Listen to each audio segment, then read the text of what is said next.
Start na po. Asan na yung kasama mo, ma'am? Start na po. Ayan. Good evening, boss. Ayan, relay po ako. So, ako po ang punto. Okay guys, we are here in the kilometer 10. So,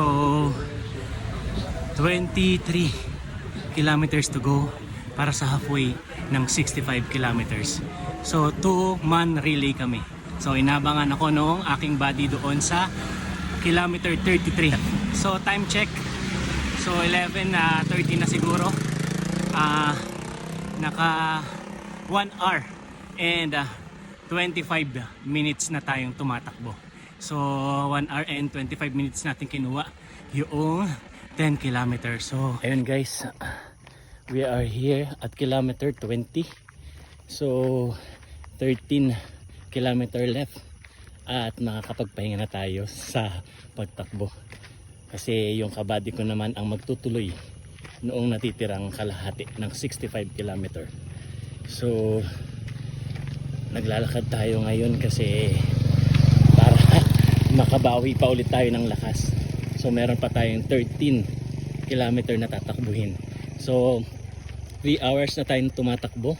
So ngayon ay 1 o'clock in the morning ng October 29.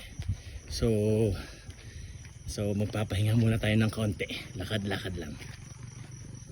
So ayun guys, 30 kilometers na tayo. So 3 kilometers na lang. Grabe.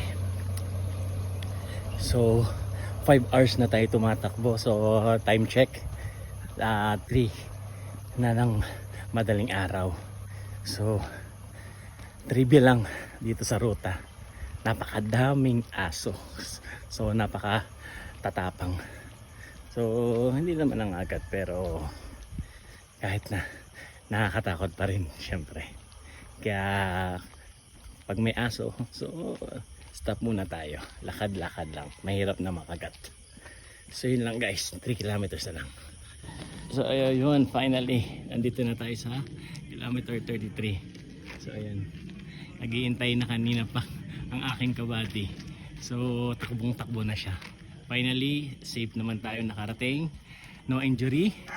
So hindi tayo nag-cramps, so thanks God. At ligtas tayong nakarating sa 33 kilometers. So nandito na tayo sa transition kung saan ay ibibigay ko na yung bib dun sa aking kabady. So ayan, maraming salamat.